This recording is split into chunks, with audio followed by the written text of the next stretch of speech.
એવું સરળ સિમ્પલ અને એકદમ જ સરસ દરરોજની જમવાની રીતની વસ્તુમાં ગુજરાતી પુલાવ મસાલેદાર પ્રેશર કુકર વગર સાદો પુલાવ આપણે માપથી પરફેક્ટ માપથી બનાવીએ ગુજરાતી ખાટી મીઠી તીખી કઢી. ચાલો મારા રસોડામાં. આપણા મસાલા પુલાવ માટે આપણે ચોખા અલગથી બાફવા નહીં પડે, અલગથી આપણે નહીં કંઈ ઉકાળીએ.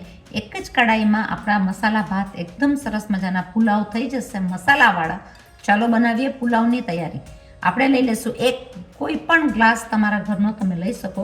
મેં લઈ લીધા છે નોર્મલ ચોખા, કોઈ પણ ગ્લાસમાં એ માપ પ્રમાણે આપણે કરશું. આપણે ધોઈ નાખશું ચોખાને. 2-3 પાણીથી ચોખા આપણે એને ધોઈ નાખશું. ચોખા ધોયા બાદ આપણે પલાળીને રાખી દઈશું 15 થી 20 મિનિટ. મસાલા પુલાવ માટે આપણે લઈ લઈશું ખડો મસાલો એટલે કે સૂકો મસાલો. એમાં લઈ લઈશું તેજપત્તા છે, તજ લવિંગ છે, 1 ચમચી મેં લઈ લીધું છે જીરું, 1 ચમચી મેં લઈ લીધું છે વરિયાળી, 2 લઈ લીધી છે એલચી દાણા અને 2 છે સૂકા મરચાં. આપણે લઈ લઈશું એને વઘારની અંદર. આપણે લઈ લઈશું મસ્ત મજાના વઘાર માટે 2 ચમચી ઘી. ઘીના વઘારથી પુલાવની અંદર સુગંધ એકદમ સરસ આવે છે. આપણે સોતે કરી નાખશું આપણો બધો ખડો મસાલો 1 by 1.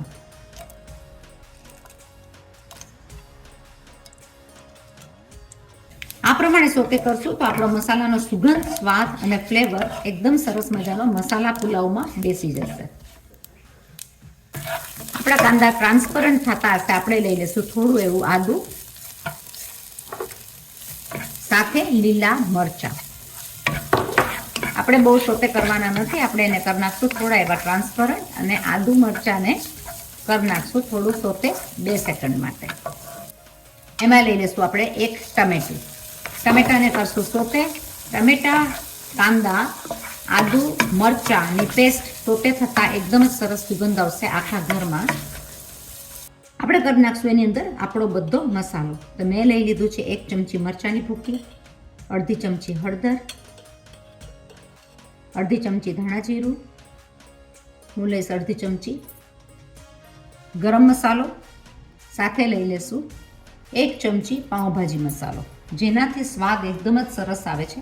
પાઉંભાજી મસાલો તમારે ના નાખવો હોય તો તમે બિરયાની મસાલો પણ નાખી શકો કે ઘરનો કોઈ બીજો બનાવેલો મસાલો પણ નાખી શકો. આપણા મસાલાની સાથે આપણે લઈ લઈશું બધું લીલું શાક, જેની અંદર મેં લઈ લીધું છે વટાણા, ગાજર, ફણસી અને લાંબા ભૂંગળ મરચાં. તમે કોઈ પણ શાક આની અંદર એડ કરી શકો. હું આ બધું શાક અંદર લઈને વેજીટેબલ પુલાવ એકદમ સ્વાદિષ્ટ થશે એ બધું શાક આપણે અંદર કરી નાખશું સોતે. મેં લઈ લીધી છે બધી જ વસ્તુ એક સાથે અને આપણે ધીમા મીડિયમ તાપ ઉપર કરી નાખશું સોતે. સાથે આપણે લઈ લઈશું બટેટાની કાતલી. બટેટા છોકરાઓના મનગમતી વસ્તુ છે. તમે કેટલા બી શાક તમને નાખવા હોય તમે અલગ અલગ બધા શાક અંદર એડ કરી શકો. તો મેં લઈ લીધા છે બટેટા છોકરાઓની મનગમતી વસ્તુની સાથે બધું શાક. આપણે લઈ લઈશું આપણા પલાળેલા ચોખા, જેને આપણે બહુ હલાવવાના છે નહીં. આપણે બધું મિક્સ કરી નાખશું એક સાથે. લઈ લેશું એના જોઈતા પ્રમાણનું પાણી. આપણે ભાતના પ્રમાણનું ઘી 1 ચમચી બીજું એડ કરી નાખશું, જેથી કરીને ભાત આપણો એકદમ જ થાય લીસો અને એકદમ મોટો દાણો ખીલીને. સ્વાદ અને ફ્લેવર વધારવા માટે આપણે લઈ લઈશું થોડી એવી કસૂરી મેથી. નાખી દઈશું થોડું એવું લીંબુનું રસ, જેથી કરીને ભાતનો દાણો થશે લાંબો. બધી વસ્તુને કરી નાખશું એકદમ મિક્સ ધીમા તાપે. આપણે આને ધીમા હાથે થોડું એવું જ મિક્સ કરવાનું છે, બહુ હલાવવાનું નથી. લઈ લેશું માપથી એની અંદર પાણી. આપણા 1 ગ્લાસ ચોખા હોવાથી આપણે લઈ લેશું 2 ગ્લાસ પાણી. આનું મેજરમેન્ટ એક્ઝેક્ટ મેજરમેન્ટ પરફેક્ટ માપ છે. 1 ગ્લાસ ચોખા સાથે 2 ગ્લાસ પાણી. હું લઈ લઈશ 2 ગ્લાસ પાણી. તમે પ્રેશર કુકરની અંદર કરતા હોય આ પુલાવ ભાત તો તમારે 1 ગ્લાસ ચોખામાં 1.5 ગ્લાસ પાણી એકદમ પરફેક્ટ માપ થશે, જેને તમારે જોવું બી નહીં પડે, કાંઈ નહીં. આપણે કરી નાખશું ધીમા હાથે મિક્સ. આપણો જ્યારે ઉબાલ આવશે ત્યારે આપણે એને ઢાંકી દઈશું અને આપણે થવા દઈશું સ્ટીમની અંદર 15 થી 17 મિનિટમાં બેઠો પુલાવ રાઈસ બહુ સરસ થશે. આપણે એને વચ્ચે ખોલવાનો નથી, આપણે એને જોવાનો નથી. પુલાવ રાઈસ થઈ જશે મીડિયમ ધીમા તાપે. સુધી આપણા મસાલા પુલાવ થાય છે ત્યાં સુધીમાં આપણે બનાવી નાખશું મસ્ત મજાની ગુજરાતી કઢી ખાટી મીઠી તીખી. આપણે લઈ લીધી છે 1 વાટકી દહીં. એની સાથે હું લઈ લઈશ 2 ટેબલ સ્પૂન જેટલો ચણાનો લોટ. આ માપ એક્ઝેક્ટ થશે. દહીંની જગ્યાએ તમે છાશ હોય તો તમે છાશ પણ લઈ શકો. એની સાથે તમારે જો ધોળી કઢી કરવી હોય તો હળદર નહીં નાખવાની. હું અહીંયા બનાવી નાખું છું ધોળી કઢી. પીળી કરવી હોય તો તમારે હળદર જરાક એવી નાખવાની. તો જોઈતા પ્રમાણમાં મેં લઈ લીધું છે મીઠું. સાથે લઈ લેશું બધો લીલો મસાલો. તો મેં લઈ લીધા છે 2 મરચાના કટકા,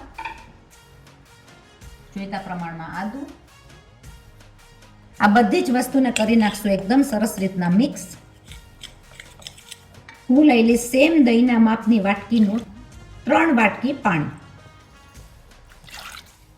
આપણે ઝેરી નાખશું એને ઝેરણીની વડે, જેથી કરીને ગાંઠા બિલકુલ નહીં રહે અને કઢી થશે સ્મૂથ અને લેસી.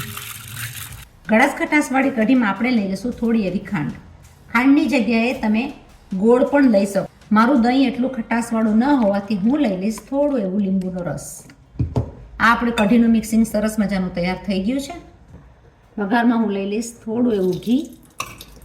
સાથે લઈ લઈશું 1 ટીસ્પૂન જેટલું તેલ. મેં લઈ લીધું છે જોઈતા પ્રમાણમાં રાઈ. રાઈ સાથે હું લઈ લઈશ જીરું. જીરું સાથે આપણે લઈ લઈશું બધો ખડો મસાલો. તો મેં લઈ લીધું છે તેજપત્તા, 1 લવિંગનો કટ્ટો, 2 સૂકા મરચાં, તજ. તો તજ, લવિંગ, ખડો મસાલો લગભગ બધો આવી ગયો. લઈ લઈશ મેથીના દાણા. આપણે આ બધી વસ્તુને કરી નાખશું સોતે. વઘાર એકદમ સરસ થઈ ગયો છે. જોડે નાખી દઈશું થોડીક એવી હિંગ.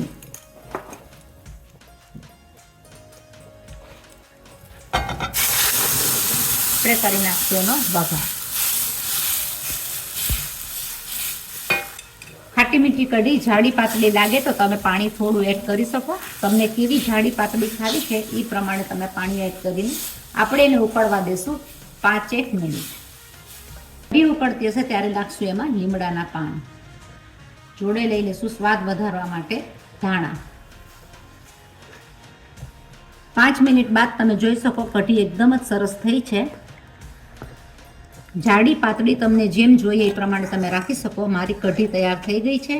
મને થોડી જોઈએ છે થિકનેસમાં આવી. ગળાશ ખટાશ તીખાશનું બેલેન્સ જોઈને તમે એડ કરી શકો જે પ્રમાણે તમને જોતું હોય.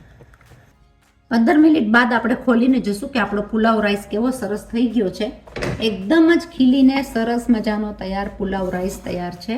તમે જોઈ શકો પુલાવ રાઈસ એકદમ જ સરસ તૈયાર થઈ ગયો છે. એનો દાણો પણ સરસ મજાનો ખીલીને તૈયાર છે. આ ઠરતાની સાથે બહુ જ સરસ રીતના તૈયાર થઈ જશે. છૂટો દાણો. તો આપણો પુલાવ બહુ સરસ થયો છે. આપણે એને કરી નાખશું મિક્સ હલકા હાથે. આપણી મસ્ત મજાની ગુજરાતી કઢી તૈયાર થઈ ગઈ. તમે જોઈને કેટલી સહેલી રીતના આપણે આ ગુજરાતી ખાટી મીઠી કઢી કરી છે. એને આપણે શણગાર કરી નાખશું ધાણા નાખીને. આ ખાટી મીઠી કઢી તમારા પ્લેન રાઈસ સાથે પણ બહુ જ સરસ રીતના જાય. તો કઢી અને ભાતની સરખામણી પણ એકદમ સરસ આવે. આપણી કઢી સરસ મજાની તૈયાર થઈ ગઈ છે. કન્સિસ્ટન્સી એકદમ બરાબર છે. કઢી ખાવામાં સ્વાદિષ્ટ લાગે. ઠંડીની અને વરસાદની સિઝનમાં પીવાની મજા જ હોય છે. સાથે સાથે આપણે જોઈ લઈએ આપણો ગરમા ગરમ પુલાવ. આપણે એને હલાવીને જોશું કે આપણો દાણો એકદમ સરસ મજાનો ગરમ છૂટો થયો છે. આ છૂટો દાણો ખાવાની મજા જોર આવે. તો આપણું માપ એકદમ બરાબર છે. પુલાવ રાઈસ બહુ જ છૂટો અને સરસ થયો છે. ગરમા ગરમ પુલાવ અને કઢી ખાવાની મજા જોર હોય છે. આપણે લઈ લઈશું આપણી ડીશમાં.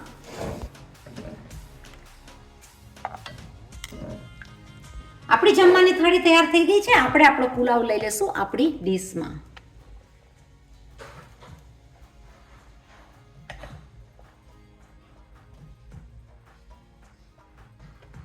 આપણી સરસ મજાની જમવાની થાળી તૈયાર થઈ ગઈ છે. કઢી, પુલાવ રાઈસ, પ્લેન રાઈસ સાથે સલાડ ખાવાની મજા જોર આવે. આ જરૂર બનાવજો. મારી ચેનલને જો હજી સુધી સબસ્ક્રાઇબ ના કરી હોય તો સબસ્ક્રાઇબ કરજો, લાઈક કરજો, શેર કરજો, આગળ ફોરવર્ડ કરજો. તો ગુજરાતી પુલાવ અને સાથે ગુજરાતી મસ્ત મજાની ખાટી મીઠી તીખી કઢી જરૂર બનાવજો. કરજો બીજાને ફોરવર્ડ. નવી રેસીપી આપણે લઈને આવીએ છીએ. ત્યાં સુધી તમે બધા સ્ટે સેફ. બનાવો મસ્ત મજાનો ગુજરાતી પુલાવ અને કઢી. મહિલા પાછા જલ્દીથી. ત્યાં સુધી બાય બાય.